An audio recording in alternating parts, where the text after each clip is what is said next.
During the apartheid years of the 60s until the 90s of the previous century, the fight for justice and reconciliation, for reparation, for non-discrimination, for equality, for democracy, these fights were so fierce and so heavy that many people died and even children gave their lives. My name's Mary Burton, and I was born in Buenos Aires, Argentina, where my family had lived for many generations.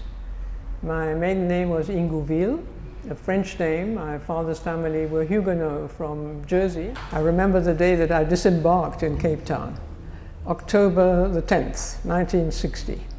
And Geoff picked me up at the docks and took me straight to a cricket match where he played cricket all day long, which was a good warning that that would be part of my future. I'm amazed to know that 6 months before then, there had been a massive protest march led from Langa by Philip Kgosana into Cape Town of about 50,000 people. And the whole city had come to a standstill. I really knew nothing about South Africa's history. I had not heard about the past laws, I had not heard about Mandela, nobody mentioned his name. It doesn't seem credible now. But in those days, members of the Black Sash were allowed to stand in protest demonstrations outside Parliament and in other places of significance.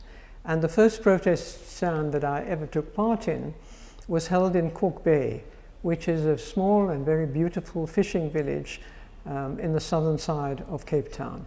And so we stood on a Saturday morning in the bright sunlight along the beautiful pavement in front of the sea in Cork Bay, protesting against this hardship. It made a deep impression on me, and I participated in many, many other demonstrations after that, but I'll never forget that one.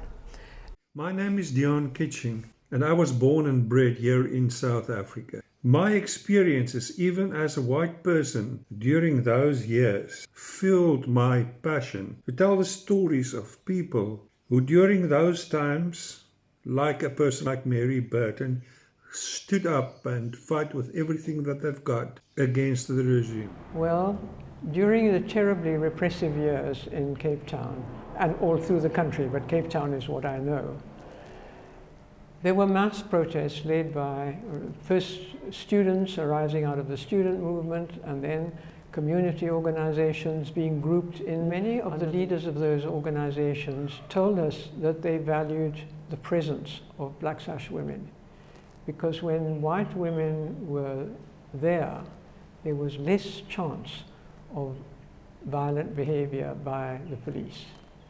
And so that became a real duty.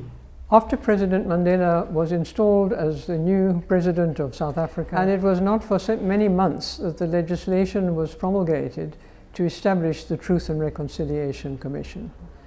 3 women came to see me. I think they asked to see me because they knew about the Black Sash, and they came to tell their story. They were the mothers of 3 of the young men who came to be known as the Gugulethu 7.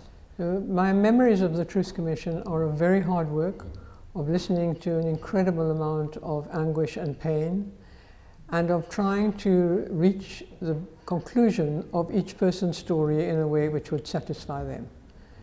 We could not do that.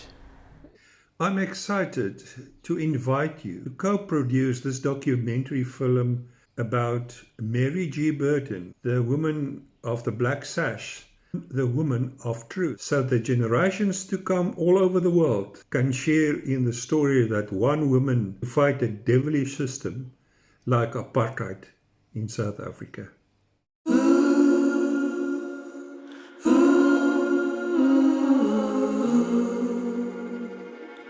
Ooh.